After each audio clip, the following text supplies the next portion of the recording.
wajibu ambao mmejitahidi kwa kiasi kikubwa kutekeleza katika kipindi chote hichi ambacho tunaelekea uchaguzi mkuu.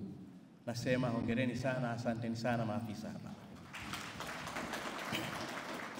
Napenda kuagiza mambo yafuatayo. Moja, taasisi zote za serikali kuhakikisha zinaandaa mikakati imara ya mawasiliano.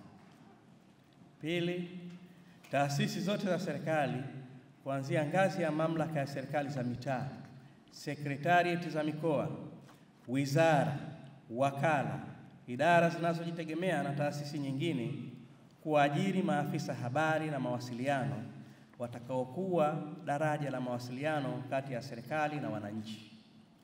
Maafisa hao pia watumike kama washauri wa masuala ya mawasiliano kwa umma na habari. Tatu, kutenga bajeti ya kutosha ya kununulia vitendea kazi na kugharamia shughuli za mawasiliano ya serikali kwa umma. Nne, kuhakikisha mnawajengea uwezo wataalamu mlionao ili waweze kutumia teknolojia ya kisasa katika utekelezaji wa majukumu yao ya mawasiliano kwa umma. Tano, kushirikisha maafisa habari na mawasiliano kwenye shughuli zote za miradi ya maendeleo ili waweze kutoa ushauri wa kitaalamu na namna ya kutangaza mafanikio ya miradi ya maendeleo.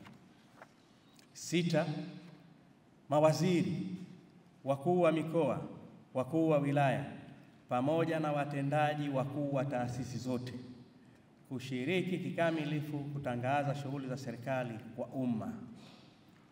Na saba, kujenga uhusiano mzuri na waandishi wa habari nchini ili kuimarisha utoaji wa taarifa za serikali kwa umma. Ndugu washiriki,